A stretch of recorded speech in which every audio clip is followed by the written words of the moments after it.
For many students, a course in biology is a first step toward a career in healthcare, environmental conservation, or scientific research. But for one student, the study of biology led not to a career in the lab, but to one in the artist studio. Coming up, David Daniels, an accomplished painter and professor in the art department on the Rockville campus, takes us on a watercolor journey. Stay tuned, Campus Conversations is next.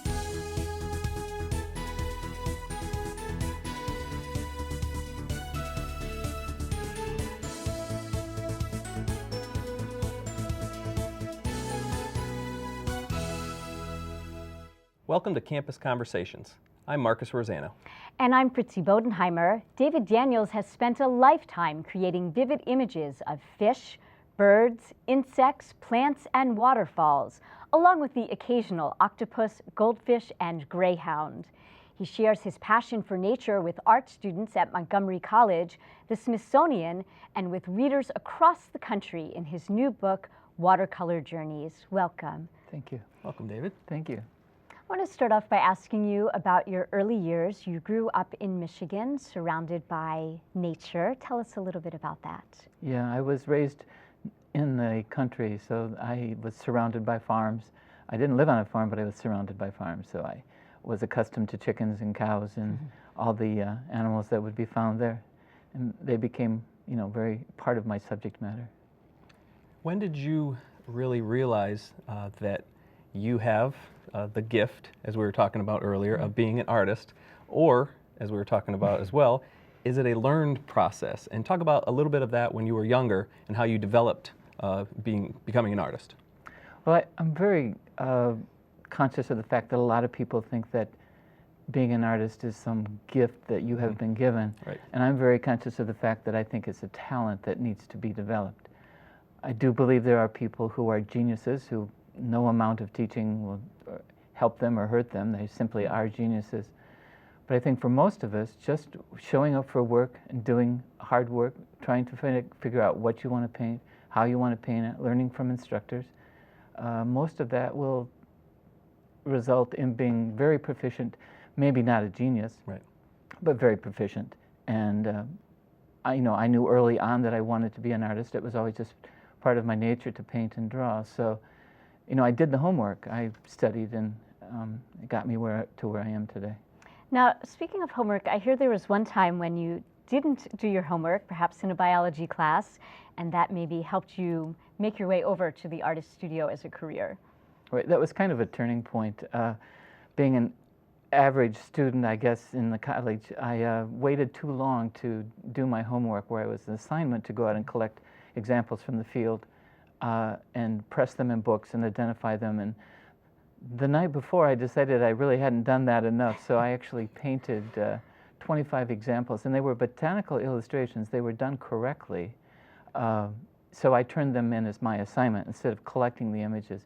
And my professor thought that was a very unique approach, not knowing that I had done it the night before. But I realized at that time I really enjoyed painting these objects as much as I would have enjoyed the science end of that assignment.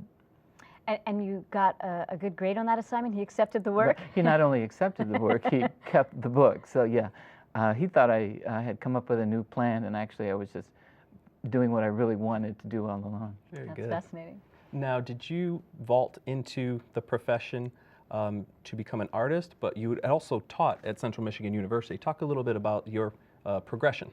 Actually, I didn't teach at Central. I was a student there at Central. But I taught art in the public school for 15 years. And I think most artists almost always think they have to have something to fall back on. So yes, I wanted to be a professional artist, and I also wanted to pay the bills. So it was, it was a journey to come from teaching art to being a professional artist. And when I moved here in '81, I decided that I would go full-time art, and it's been okay. Now, for people who aren't familiar, tell us a little bit about your process. You're a full-time artist. This is what you do every day. What happens when you go into the studio?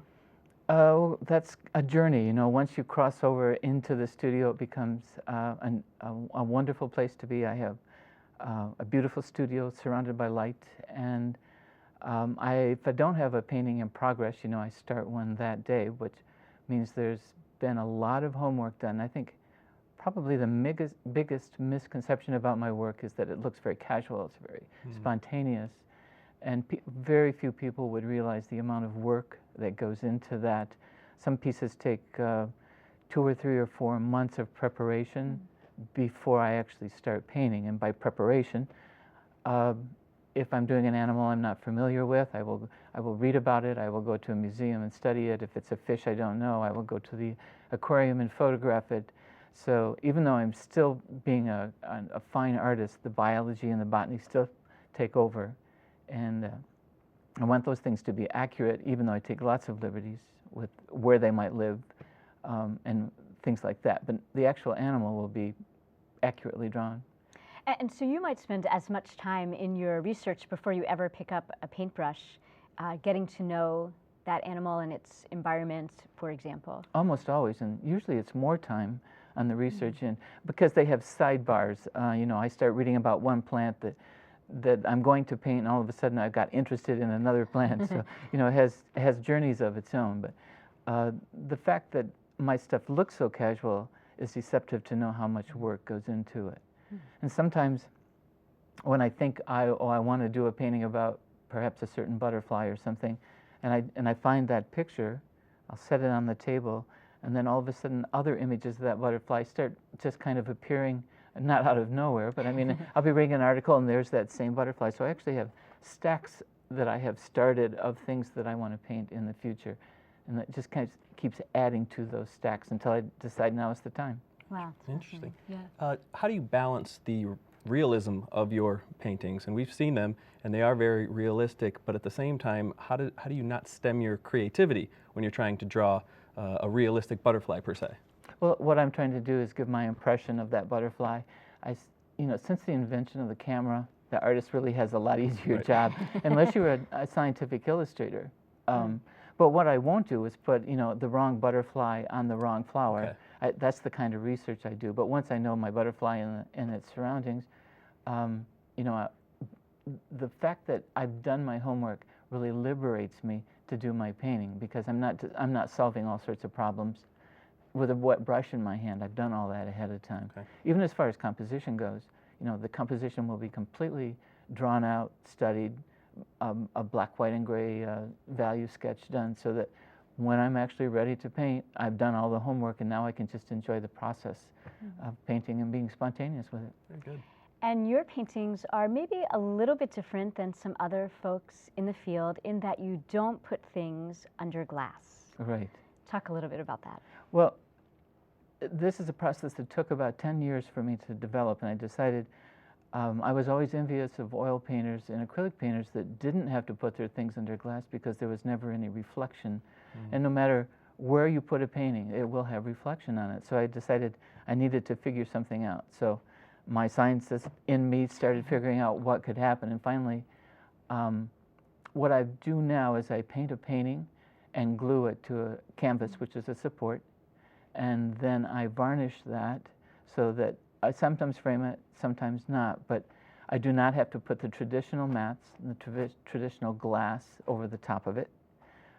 Which to me is a much more beautiful presentation. There's nothing between the viewer and the artist, the viewer and the painting, except air. And that's what I was after, so that's why I did that. Now it's created kind of a controversy because watercolors have so many traditions, it's steeped in tradition. So, some people have suggested that I can't call them watercolors anymore, and some competitions won't allow them as watercolors. Wow. Interesting. But what I had to do is figure out why I was painting. I wasn't painting for those competitions. So, and actually now that I've been doing that for 10 years, lots of the organizations are accepting them as watercolors. So times are changing.